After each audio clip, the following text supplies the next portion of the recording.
नमस्कार, मैं हूं संजय शर्मा। आप देख रहे हैं 4 PM न्यूज नेटवर्क। कसम से गिरगिट को भी बड़ी शर्म आती होगी जब वो हमारे उत्तर प्रदेश के नेताओं को देखता हुआ। कहता है मुझे तो खाम में बदनाम कर रखा है कि मैं रंग बदलता हूं। नेताओं को देख लो, ऐसे रंग बदलते हैं कि सच में मतलब कभी कभी बड़ी हैरानी होती है। ओम प्रकाश राजभर जी वो गालियां दे रहे थे भारतीय जनता पार्टी को पिछले दिनों में कि आप सोच भी नहीं सकते। ओवैसी जी आए, तशरीफ लाए और राजभर जी ने कहा कि हमारा मोर्चा है, हमारा भागीदारी मोर्चा है, बिल्कुल झाड़ू लगा देगा, क्रांति कर देगा, भगा देगा भाजपा को। और पिछले दिनों ओवैसी की रैली में नहीं गए और आज बम फोड़ दिया। सुबह ही सुबह भारतीय जनता पार्टी के प्रदेश अध्यक्ष स्वतंत्र देव के घर चाय पीने पहुंच गए। दयाशंकर सिंह है, भारतीय जनता पार्टी के उपाध्यक्ष हैं, बहुत विनम्र हैं लेकिन बहुत तिकड़मई नेता हैं। तिकड़मई इस मायने में कि अपने व्यवहार के चलते तोड़ फोड़ में माहिर हैं। कब विपक्ष के नेता को अपने पाले में ले आए कुछ कहा नहीं जा सकता। तो दयाशंकर सिंह जी का व्यवहार बहुत अच्छा है, लोगों से संवाद रखते हैं और यही कारण है लोगों को अपने पाले में लाते रहते हैं। तो इस बार भी दयाशंकर ने भूमिका अदा करी और राजभर जी को सुबह सुबह चाय पिलाने स्वतंत्र देव जी के यहाँ ले गए। अब मुझे नहीं पता कि नेत्राम की जलेबी और कचौड़ी खाई राजभर जी ने, नहीं खाई। फिलहाल ट्रैक सूट में एक फोटो वायरल हुआ जिसमें स्वतंत्र देव राजभर को छोड़ने बाहर आ रहे हैं और बड़े खुशी छलक जा रही है स्वतंत्र देव की। अब मैं फोटो देख के बड़ा हैरान, मैं क्या यार, क्या गजब के नेता होते हैं। अभी कुछ दिन पहले राजभर जी मेरे संग लाइव थे, वो बातें कर रहे थे, कह रहे थे ये 2 गुजराती ठगों ने पूरा उत्तर प्रदेश लूट लिया और ये तो बीजेपी बिल्कुल भारतीय झूठ पार्टी है, फ्रॉड पार्टी। अरे यानी क्या क्या कह डाला उन्होंने इंटरव्यू में। मुझे लग रहा था कि ऐसे कसम खा के बैठे हैं भारतीय जनता पार्टी को तो नेस्तनाबूद कर देंगे, खत्म कर देंगे। आज सुबह क्या देख रहा हूँ, आज दिख रहा हूँ स्वतंत्र देव के घर पे। अब ओबीसी जी को तो नींद नहीं आई होगी, पसीने आ गए होंगे। जिस आदमी के साथ इतनी लंबी पारी की प्लानिंग कर रहे थे वो तो स्वतंत्र देव के घर पे बैठ के चाय पी रहे हैं, जलेबी खा रहे हैं। लेकिन ये राजनीति है, यहाँ पे कब कौन क्या कह दे कोई भरोसा नहीं है। मैंने सोचा कि अभी कुछ दिनों पहले जो राजभर जी ने मुझसे कहा मैं आपको सुनवाऊं, तो मेरी जो लाइव बातचीत हुई आप सुनिए और देखिए कि कुछ दिन पहले राजभर जी के क्या विचार थे। और जो इंसान कुछ दिन पहले 2 गुजरातियों को ठग कह रहा हो, धूर्त कह रहा हो कि गुजरातियों ने लूट लिया, वो उसी पार्टी के प्रदेश अध्यक्ष के घर चाय पीने कैसे जा सकता है और वो भाजपा का प्रदेश अध्यक्ष उनको चाय कैसे पिला सकता है। सुनिए ये पूरी बातचीत, मजा आएगा आपको। नमस्कार, मैं हूं संजय शर्मा। आप देख रहे हैं 4 PM न्यूज नेटवर्क। हमारे साथ आज उत्तर प्रदेश के वो पूर्व कैबिनेट मिनिस्टर जुड़ रहे हैं जिन्होंने अपनी राजनीति से उत्तर प्रदेश में तहलका मचा दिया। पिछली बार भारतीय जनता पार्टी ने पिछड़ी जाति के वोट इकट्ठे करने के लिए उनसे बहुत लंबी बातें की थी, लंबे वादे किए थे, मगर सरकार में आने के बाद उनके वादे पूरे नहीं हुए। तो उन्होंने सरकार को आईना दिखाना शुरू किया और फिर सरकार ने उनको बाहर का रास्ता दिखा दिया, मगर उनके विद्रोही तेवर खत्म नहीं हुए। आप बिल्कुल सही समझे। हमारे साथ जुड़ रहे हैं ओम प्रकाश राजभर। ओम प्रकाश जी, बहुत बहुत स्वागत है आपका। कैसा चल रहा है आपका राजनीति का सफर? बहुत अच्छा है।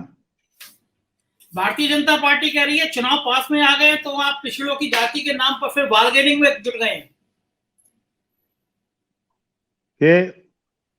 भारतीय जनता पार्टी तब थी जब अटल जी जब तक जिंदा थे तब तक भारतीय जनता पार्टी थी। जब से भाजपा पर गुजरातियों का कब्जा हो गया है तब से ये पार्टी बीजेपी हो गई है। मतलब भारतीय झूठ पार्टी कह लीजिए, भारतीय झगड़ा पार्टी कह लीजिए। ये आप उठा के देख लीजिए, जब से इन लोगों ने कब्जा किया है तो इन लोगों को देश से मतलब नहीं है। इन लोगों को देश में रहने वाले लोगों के से मतलब नहीं है। सीमा पे विदेशी ताकतें, विरोधी चीन कब्जा कर रहा है, उससे मतलब नहीं है। मतलब इनको वोट से है। देश कोरोना जैसी महामारी से जूझ रहा था और ये क्या कर रहे थे? जनता को ऑक्सीजन की जरूरत थी, जनता को बेड की जरूरत थी, जनता को ऑक्सीजन वेंटिलेटर की जरूरत थी, अस्पताल में कैसे भर्ती हूं, इनको इसकी चिंता नहीं थी। हमारे सूबे के मुख्यमंत्री योगी जी हेलीकॉप्टर से उस दौरान ये बंगाल में, तमिलनाडु में, केरल में ये चुनाव प्रचार में वोट मांगने जा रहे थे। गंगा जी में बांदा से लेके बलिया तक लाशें गंगा जी में तैर रही हैं, इनको इससे चिंता नहीं है। इलाहाबाद प्रयागराज में हिंदू धर्म के रीति रिवाज से जो लाशें दफनाई जाती हैं, जेसीबी से खन के मिट्टी में बालू में दफनाया गया, इनको इससे मतलब नहीं है। ये लोग बिजनेस करने की नीयत से पूरे बीजेपी पर कब्जा कर लिए और कब्जा करके ये झूठ बोले। मैं आपको वीडियो दिखा दूं उनके झूठ बोलने का। जब इनके आका ही झूठ बोलते हैं तो अब देश के तमाम लोगों का क्या हाल होगा। इनके जिस तरह का ये बेबाकी से झूठ बोलते हैं, तो ये लोग झूठ बोलने के माहिर लोग हैं। इस नाते ये लोग जो है झूठ बोलो, बार बार बोलो, बार बार बोलो, बार बार बोलो, हर जगह पे बोलो और जोर जोर से बोलो। भारत में आपने सुना इनका। अब इनके चेला लोग क्या। ओम प्रकाश जी, जिस समय आपको सरकार में शामिल होना था तब आपको ये गुजराती भाई बड़े अच्छे लग रहे थे।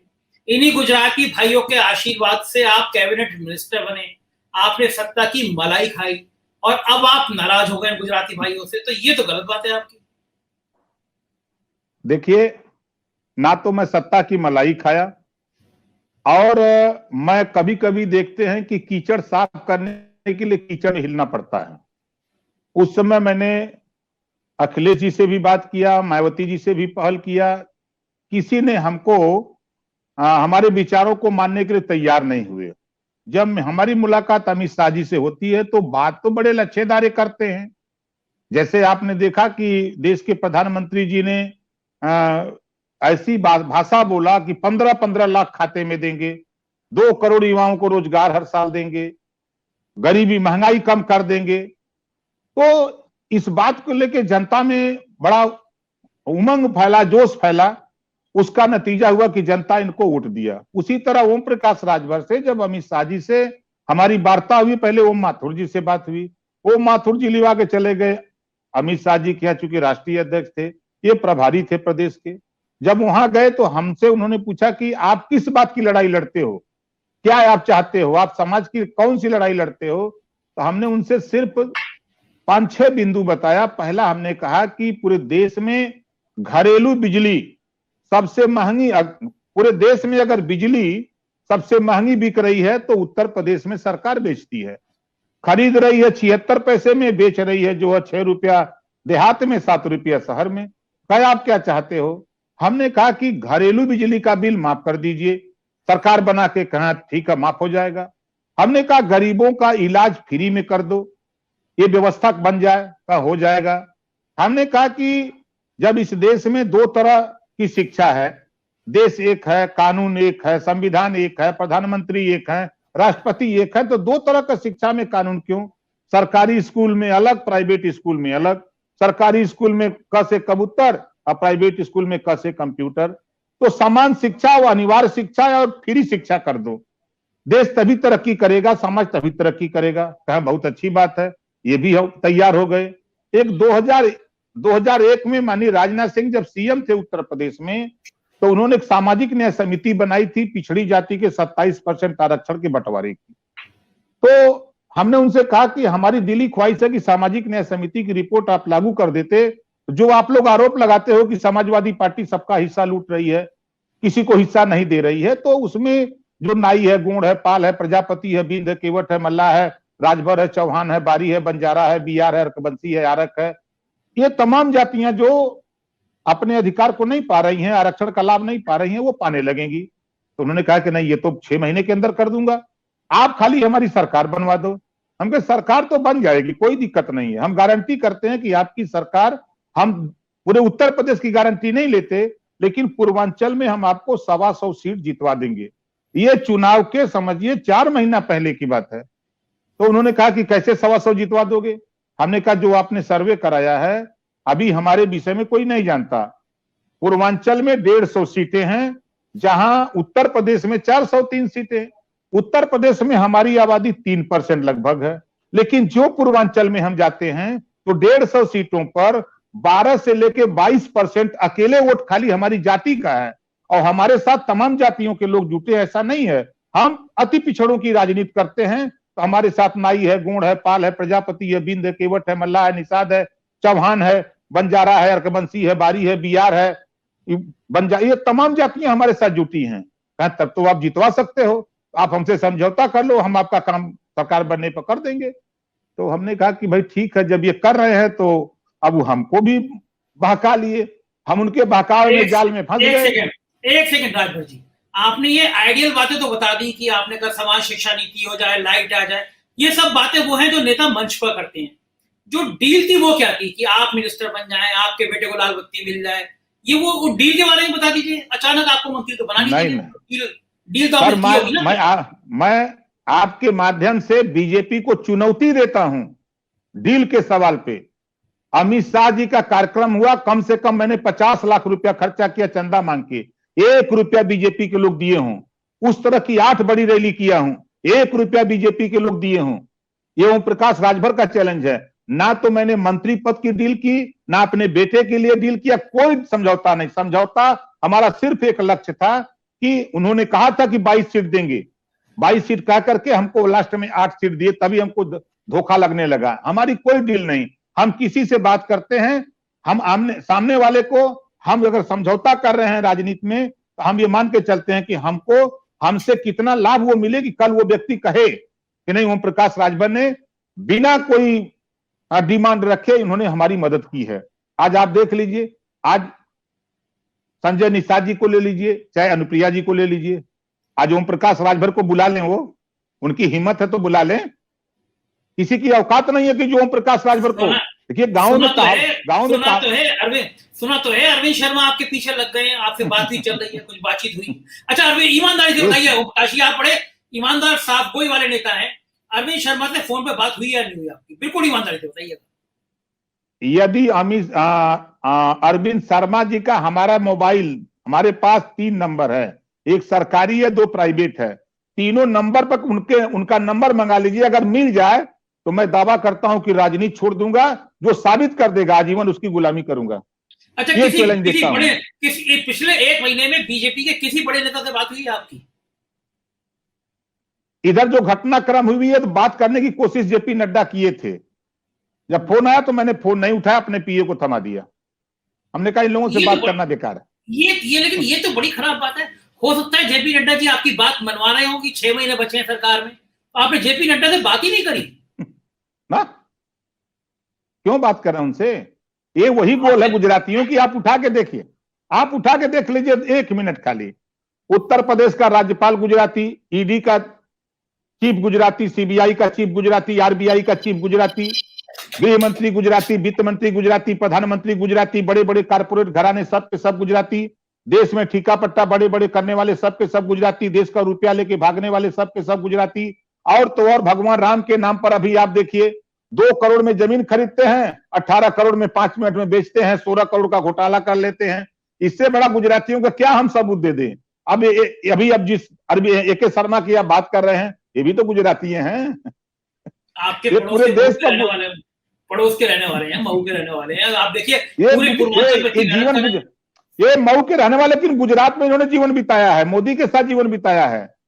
ये गुजरात में बस गए थे, मकान गुजरात में इनका बना हुआ है। अच्छा, आप नाराज मोदी से ज्यादा है या योगी से ज्यादा है? नाराजगी किस बात, किससे? हम किसी से नाराज नहीं है। ये लोग धोखेबाज हैं, ये गोल बना लिए हैं पूरे देश को लूटने के लिए। जैसे मोदी जी ने कहा हम देश बिकने नहीं देंगे, देश बेच रहे हैं, रेलवे बेच दिया, बैंक बेच दिया, LIC बेच दिया, BSNL बेच दिया, एयरपोर्ट बेच दिया, सबके सब बेच दिए। अडानी और अंबानी तो उन्हीं गुजराती लोग हैं ना, उसी को बेच रहे हैं। तो ये देश बेच दिए। इन्होंने कहा, जो इन्होंने कहा जनता के बीच में, एक काम बता दे जो इन्होंने किया हो, एक काम सिंगल बीजेपी के लोग।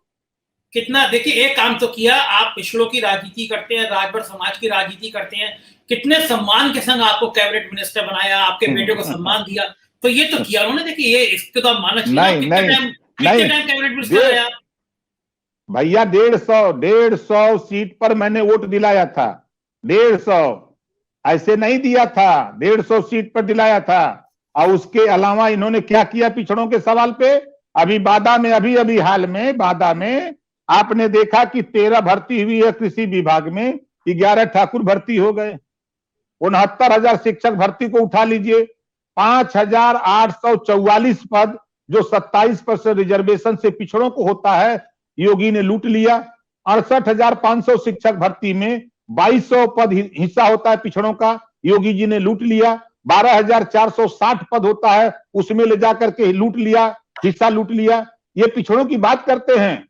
7 लाख जो है बच्चे आते हैं सामान्य वर्ग के, 25 लाख बच्चे जब मैं सत्ता में था, 25 लाख पिछड़ी जाति के, 7 लाख के लिए बजट होता है इनका 700 करोड़, और पिछड़ी जाति के 25 लाख बच्चे हैं, उनके लिए 600 करोड़।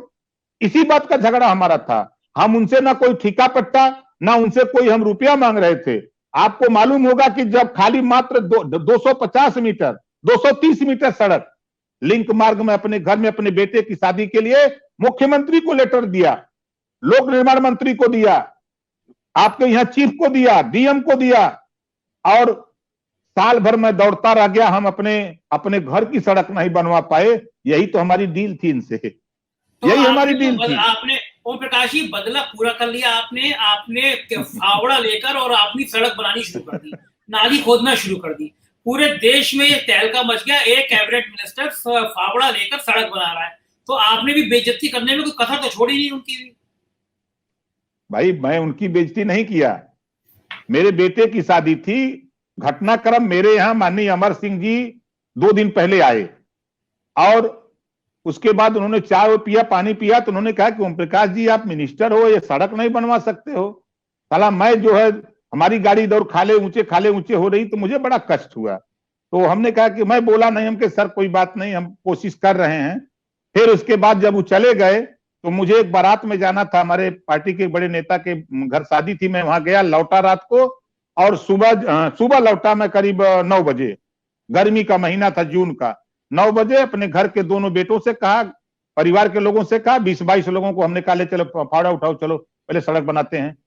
अब अमर सिंह जैसे लोग आकर के कह दिए तो कल मर्दे और कौन आके कहना दे हमको कि यार एक सड़क नहीं बनवा पाए तो कम से कम ठीक ठाक रहेगी, तो कोई नेता आके कहेगा नहीं हमको, तो हम अपना फावड़ा उठाए। मैं किसान का बेटा हूं, हम 50 बीघा खेती खुद कराते हैं, धान की खेती, गेहूं की खेती, सरसों की खेती, चना की, आलू की, मटर की, ऐसा थोड़ा है। हम 1 नंबर की खेती करते थे, हम किसान के बेटे हैं, तो फावड़ा चलाने में क्या दिक्कत है, वो तो अपना काम था ना। अब उसको जो है, अब तेजी से चर्चा हो गई कि भाई वो मिनिस्टर जो है अपनी सड़क बनाया। अब यही डील तो मेरी थी। अब आप समझ लीजिए कि लोग कितना हमको हरेसमेंट कर रहे थे। हमारी विधानसभा में, आप सोच लीजिए, हमारी विधानसभा में सभी महापुरुषों के डाक टिकट जारी हुए हैं दिल्ली से, और महाराजा सुहेलदेव राजभर का डाक टिकट जारी करने के लिए ये बीजेपी के लोगों ने हमको खत्म करने के लिए, डाक टिकट नहीं, ये प्रधानमंत्री को ले आए हमारी विधानसभा में, और सुहेलदेव जी का डाक टिकट जारी करने। हमने कहा कि देखो भाई, अगर डाक टिकट जारी कर रहे हो तो आप पंडित दीनदयाल के नाम के आगे उपाध्याय कर सकते हो, सरदार वल्लभ भाई के नाम के आगे पटेल लिख सकते हो, तो इतिहास पढ़ लो, चाहे आप आईने अकबरी पढ़ लो, चाहे आप ये गजेटियर पढ़ लो, चाहे अवध गजेटियर पढ़ लो, भर सा सकते महाराजा सुहेलदेव, तो सुहेलदेव के आगे भरा लिख दो। तो ये लिखने से कतरा रहे थे। तो मैं भी देखा होगा आपने कि प्रधानमंत्री बनाम ओम प्रकाश हो रहा था, हमने कहा लिखो तब मंच पर, लिखा नहीं वैसे आओ, हम क्या नहीं आएंगे। दिन भर हमारा उनका चलता रहा टीवी पर कि राजभर मिनिस्टर नहीं आए। तो हमारी लड़ाई मूलभूत समस्या से है, हमारी लड़ाई इनसे, न योगी जी से, न मोदी जी से। ये लोग नहीं चाहते कि कोई पिछड़े समाज के लोग डेवलप करें, इनके यहाँ गुलाम लोग, इनके यहाँ आप मंत्री बन जाओ। आप इनके आपने राजभर जी, उन्होंने आपका विकल्प ढूंढ लिया ना, एक राजभर तो है ना, आपको जवाब देते हैं आराम से विधानसभा में बैठ के, तो आपको तो रिपेयर भैया अभी जस्ट हमको अंदाज है कि 5 घंटा पहले अभी रिजल्ट आया है बनारस में, अभी पता करवा लीजिएगा, बनारस में रिजल्ट आया है। समाजवादी पार्टी 4200 वोट पाके जीती है, और भारतीय जनता पार्टी 1600 वोट पाई है, और 1850 वोट सुहेलदेव भारतीय समाज पार्टी पाई है। तीसरे नंबर पर चली गई बीजेपी। अभी बनारस जहां प्रधानमंत्री का क्षेत्र है और जिसको इन्होंने प्रोजेक्ट किया है, उसकी विधानसभा का बाई इलेक्शन 4 नंबर वार्ड था। अभी 5-6 घंटा पहले रिजल्ट आया है। अभी मैं बलिया से अगर आपसे बात करूं, बलिया में इनके 4 सांसद हैं, 2 लोकसभा 2 राज्यसभा, 5 मिनिस्टर हैं, 5 एमएलए हैं, और 2 मिनिस्टर हैं, और 1 वही जिसको ये प्रोजेक्ट किए हुए हैं वो बलिया का प्रभारी है। तो 3 मिनिस्टर हो गए, 5 एमएलए, 4 सांसद, जीते कैठो 7 गो, बसपा जीती 5 गो, सपा जीती 10 गो, और ओम प्रकाश राजभर जीते 12। ये अपनी हैसियत देख लें, इनके 4-4 सांसद लगे थे, 5-5 एमएलए डोर टू डोर घूम रहे थे।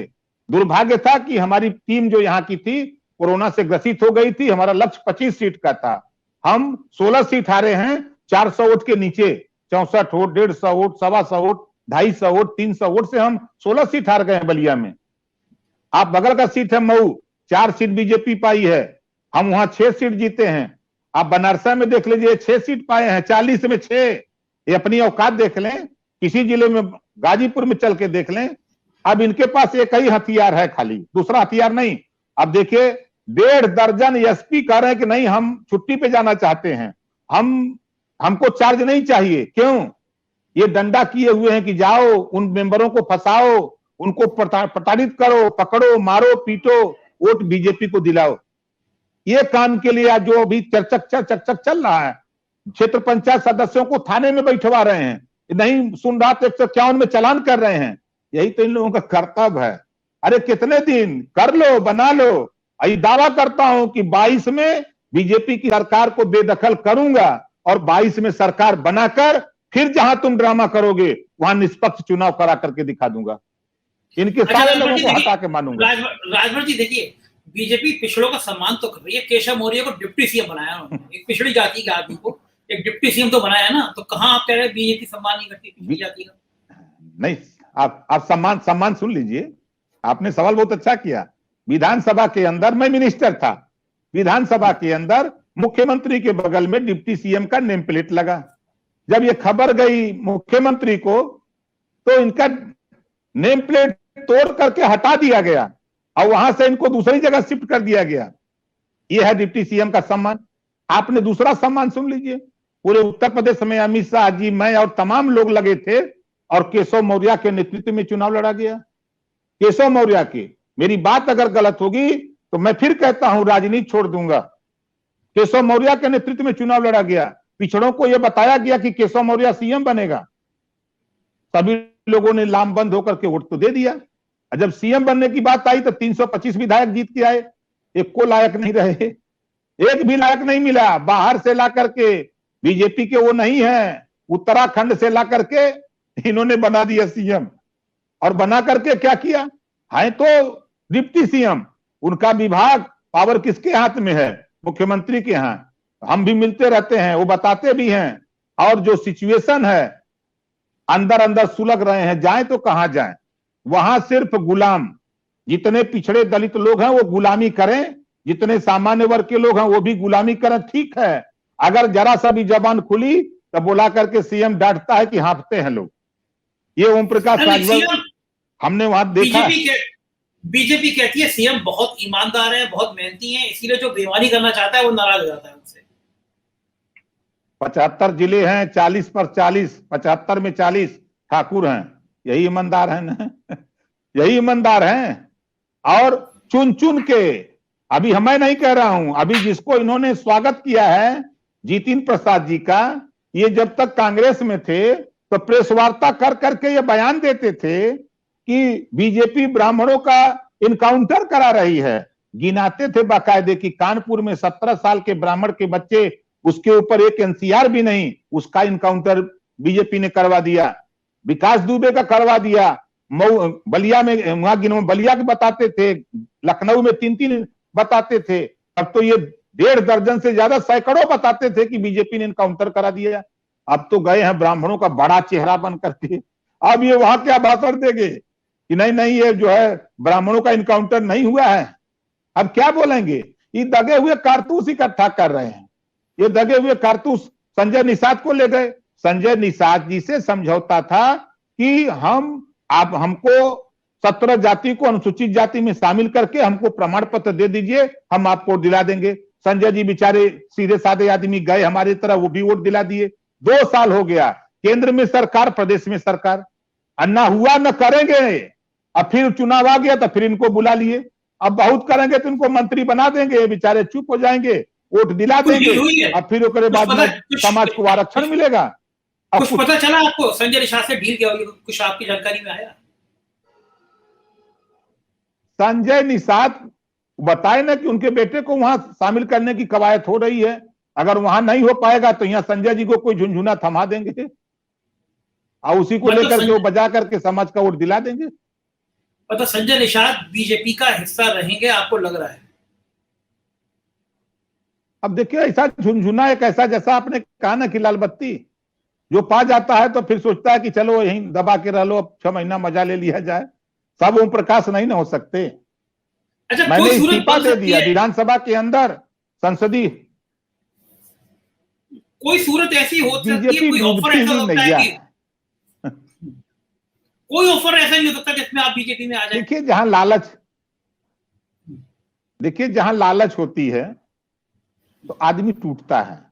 हमको लालच किसी बात की नहीं है, ना मुझे मंत्री बनने का शौक है, ना एमएलए बनने का शौक है, ना एमपी बनने का शौक है। हमको जो शौक है, हम समाज के एकदम निचले तबके पर, मैं आपको बता दूं कि ले चलूं, अगर आप मेरे साथ मौका मिले गांव चलिए, तो ऐसे ऐसे गांव में 10 लोग 5 लोग 8 लोग हैं जो आज कम से कम 20 साल 25 साल से प्लास्टिक की मड़ई बना करके बेचारे रहते हैं। जो नेता लोग बैनर बनाते हैं, उस बैनर को वो अपने मड़ई बना करके, अपना टाटी बना के, घर बना करके उसमें रहते हैं। उनको छत नहीं मिल पा रही है।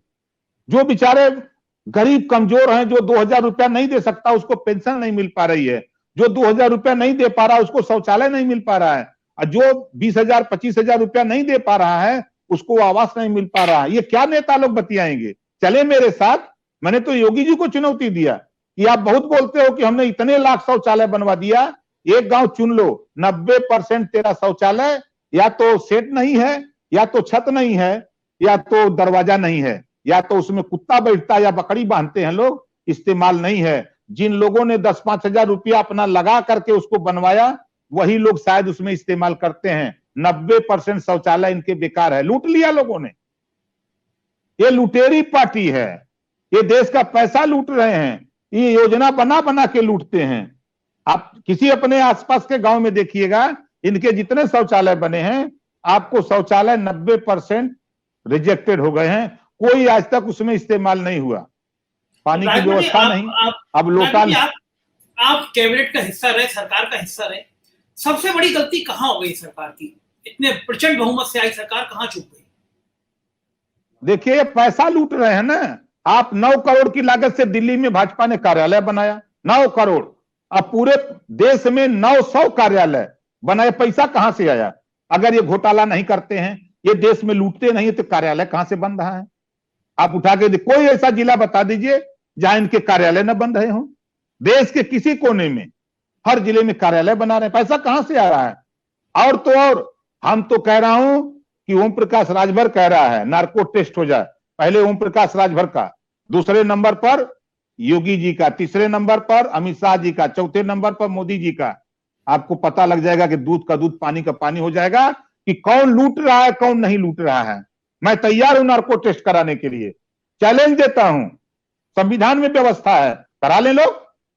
ये रुपया लूट करके जो काला धन ले आने की बात किए थे ना, सबसे ज्यादा काला धन के यही लोग मालिक बन गए हैं। स्विस बैंक का उठा के देखिए आंकड़ा, इसमें सबसे ज्यादा रुपया अगर किसी पार्टी का है तो बीजेपी के नेताओं का जमा हो गया स्विस बैंक में। आपको ऑफर नहीं करते कोई थोड़ा सा हिस्सा बांट करने के लिए? हमको नहीं। देखिए, हम एक, हमारे आप बुजुर्ग, हमारे दादा हैं, वो कहते हैं कि दाल रोटी खाओ, प्रभु के गुण गाओ। देखो, हमको बहुत अच्छा समझाए हैं, हम उसी में मस्त रहते हैं। शाम को हमको जो है, सुबह शाम खाली रोटी दाल मिल जाए, आलू की तरकारी मिल जाए, चटनी मरचा का मिल जाए, कुछ मिल जाए, हमें उतना मस्त हो। हमको रसमलाई नहीं चाहिए। वो गरीबों के खून का जो नेता बना करके जो वो खाते हैं ना, वो गरीबों के खून के सना हुआ है। इस नाते हम उसको नहीं पसंद करते हैं। हम एकदम सूखी रोटी गांव की, देहात की। वो खैर आपकी राजनीति के बारे में लोग कहते भी है। और प्रकाश जी, एक बात बताइए, इस समय बीजेपी के अंदर बहुत ज्यादा मंथन इस बात का चल रहा है कि मुख्यमंत्री का चेहरा योगी आदित्यनाथ हो या ना हो, और जो उनके ना होने के पीछे तर्क दिया जाता है वो ये तर्क दिया जाता है कि पिछड़ी जातियां नाराज हैं, नुकसान हो जाएगा। और लेकिन जो उनके पक्ष में तर्क दिया जाता है वो ये दिया जाता है कि वो हिंदुत्व का बहुत बड़ा चेहरा है, जब हिंदुत्व के चेहरे की बात आएगी तो सारी पिछड़ी जातियां हिंदुत्व के नाम पर उनको वोट कर देंगी। आपको क्या लगता है क्या होगा इसमें? अच्छा, फिर मैं आपसे रिपीट कर रहा हूं, हिंदुत्व के बड़े चेहरा हैं दोनों, मोदी जी और योगी जी, अमित शाह जी, सब बड़े चेहरा हैं।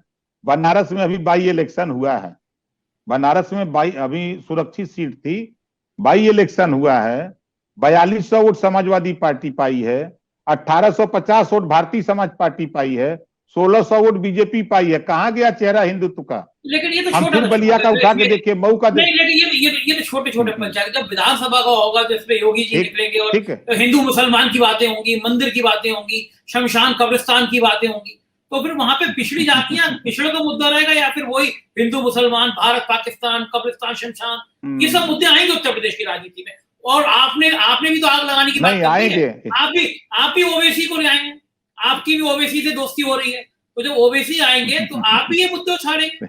देखिए, नहीं, देखिए, बीजेपी को जब सरकार बनानी होती है तो महबूबा मुफ्ती से कश्मीर में समझौता करके सरकार बना लेते हैं, तब हिंदू मुसलमान नहीं होता है। जब दिल्ली में सरकार बनाते हैं, शाहनवाज हुसैन, मुख्तार अब्बास नकवी को मिनिस्टर बनाते हैं, तो ये हिंदू हिंदू चिल्लाने वाले लोग तब इनको दिखाई नहीं देता है।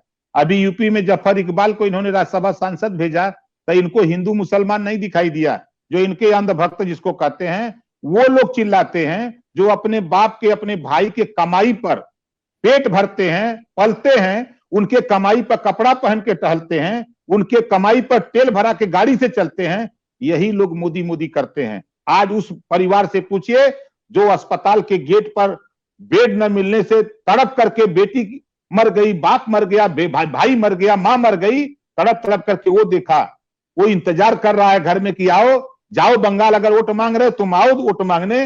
वो लाश लेकर के कंधे पर चलाया, किसी तरह घर चलाया, कैसे क्या झेला है। जाते थे लोग दवाई के लिए, दवाई नहीं मिली, ऑक्सीजन में तड़प तड़प के लोग मर गए। तो ये इंतजार कर रहे हैं लोग, उसी का नतीजा है। पंचायत चुनाव छोटा चुनाव नहीं था, ये रिहर्सल था। रिहर्सल में इनको औकात मालूम हो गई, इन्होंने तमाम एजेंसियों से सर्वे करा लिया, इनके सरकारी एजेंसी, प्राइवेट एजेंसी 100 सीट के नीचे आ रहे हैं। इस नाते ओम प्रकाश को क्यों चिल्ला रहे हैं?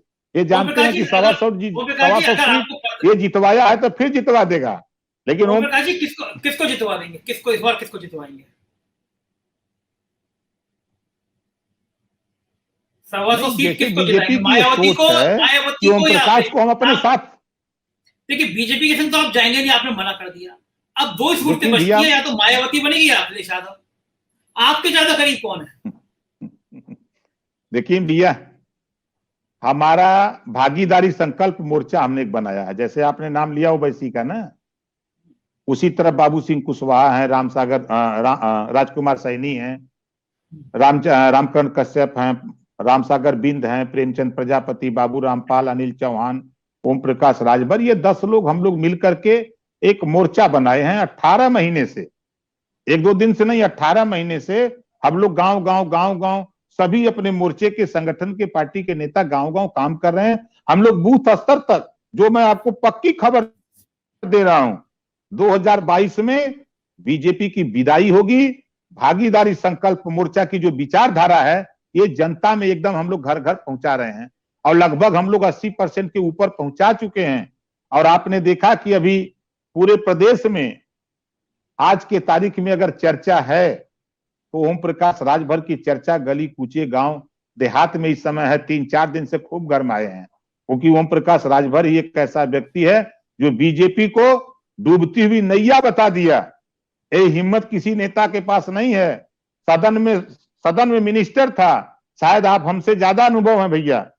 सदन में मुख्यमंत्री बना, कैबिनेट मंत्री, हमारा उनका 1.5 साल झगड़ा हुआ, बराबर हमारा उनका पंगा विचारों को लेकर चलता रहा।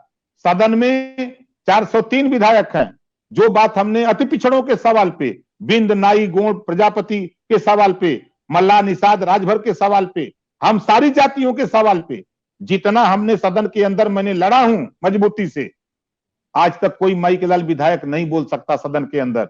ये बात जनता तक है।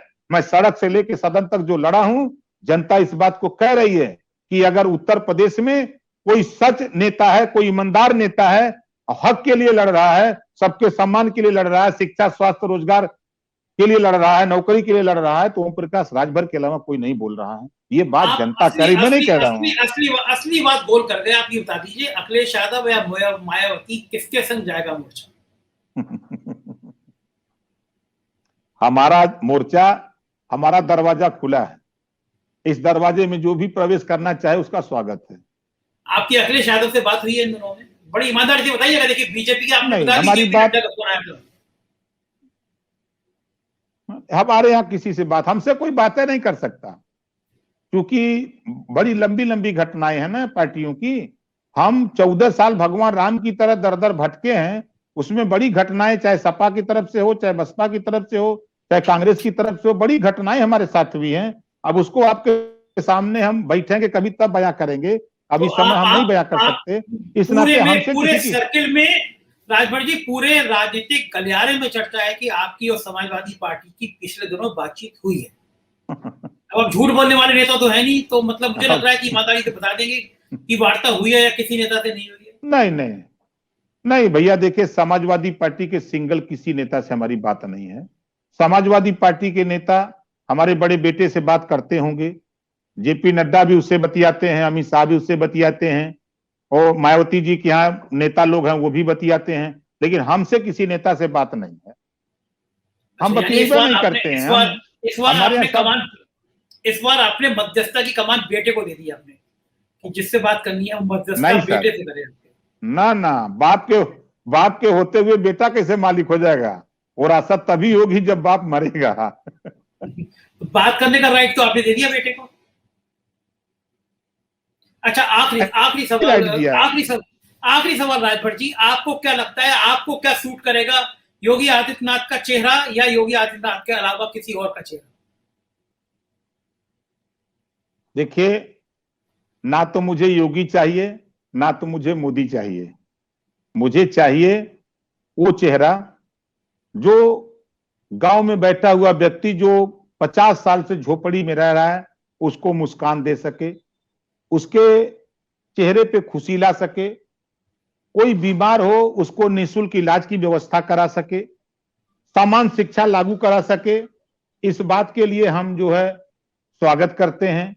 घरेलू बिजली, आज गांव में मैं घूमता हूं, केशव मौर्य बीजेपी का चेहरा बन जाए तो आप सपोर्ट कर देंगे केशव मौर्य को? ये दगे हुए कारतूस लोगों की बात आप कर रहे हैं। ये लोग गुलाम लोग हैं, इसको लोडर हम कहते हैं। ये लोग लोडर हैं। लीडर होते तो उसी दिन इस्तीफा दे देते जिस दिन शपथ दिलाई गई। ये दौड़ करके डिप्टी सीएम की शपथ ले ली। अगर उनकी जगह मैं होता, मैं अगर कुशवाहा होता, मैं इतनी लड़ाई संघर्ष किया होता तो तुरंत रिजाइन देता कि लो अपनी डमरे, मैं नहीं रहूंगा। आज लीडर हो जाते, मैं उनका स्वागत करता। लेकिन ये लोगों में दम नहीं है। ये लोग जैसे ना वोट दिलाने के ठेकेदार हो सकते हैं, लेकिन पिछड़े समाज का हिस्सा लूटा जा रहा। कोई बोला? आप बताइए, एक भी नेता बीजेपी का पिछड़े समाज के जो नेता उन्हीं की बात करें। अभी 27% रिजर्वेशन, शेड्यूल कास्ट का 22.5% रिजर्वेशन बादा में किसी विभाग में लूटा गया, क्या किसी ने बोला? 1700 थाने हैं, क्या उसमें हिस्सेदारी के लिए जबान खुल सकती है इन लोगों की? 826 ब्लॉक हैं, उस ब्लॉक में हिस्सेदारी के लिए कि पिछड़ों को भी कुछ मिले, क्या इनकी जबान खुल सकती है? 75 जिले हैं, क्या इनकी हिम्मत है, औकात है कि बोल सकते हैं? 18 कमिश्नरी है, क्या ये बोल सकते हैं? ये खाली बोल सकते हैं मेरे भाइयों वोट दो। ये शुरू करते हैं मोदी जी, पूरे दुनिया की सबसे बड़ी पार्टी बीजेपी है, इसी को वोट दो और लात खाओ, तेरा हिस्सा लूटा जाएगा। हम बोलेंगे नहीं। गांधी जी के 3 बंदर बन के रहेंगे। जब आप कुछ कहोगे तो कान में अंगुली डाल लेंगे, जब हम देखेंगे तो हम आंख बंद कर लेंगे, जब तुम कहोगे कि बोलो तो हम जबान बंद कर लेंगे। यही लोग हैं बीजेपी में। एक भी नेता का सदन में, मैं इस नाते कहता हूं, सदन में जब पिछड़ों के सवाल पे मैं बोला हूं, यही लोग विरोध करते थे। आमेर क्षेत्र में इनका भी लगेगा मंच, हमारा भी मंच लगेगा। हम तो कहते हैं आप अपने यहाँ डिबेट पे बुला लीजिए, चुनौती देता हूं, डिबेट पे बुला लीजिए। जितना लूटा गया हिस्सा उसका जवाब दे दे, तब मैं मान लूंगा कि केशव मौर्य मुख्यमंत्री बनने लायक हैं। नहीं तो मुख्यमंत्री बना के क्या करेंगे?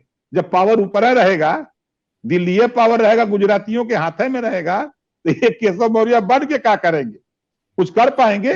गए तो थे योगी जी, देखा है आपने ना, रो करके चले आए वहां से। आदमी वही जो झुकता है वही जाकर के वहां गिड़गिड़ा करके चले आते हैं। अब कह के आए हैं, अब बेचारे अब क्या करें, अब आ गए हैं AK शर्मा गुजरात वाले मॉडल, अब वो घेर के रखेंगे कि खबरदार चुपचाप मार के बैठे रहो, जो हो रहा है होने दो, और नहीं तो फिर देख लो प्रधानमंत्री के हम हैं, जल्दी शपथ दिलाएंगे।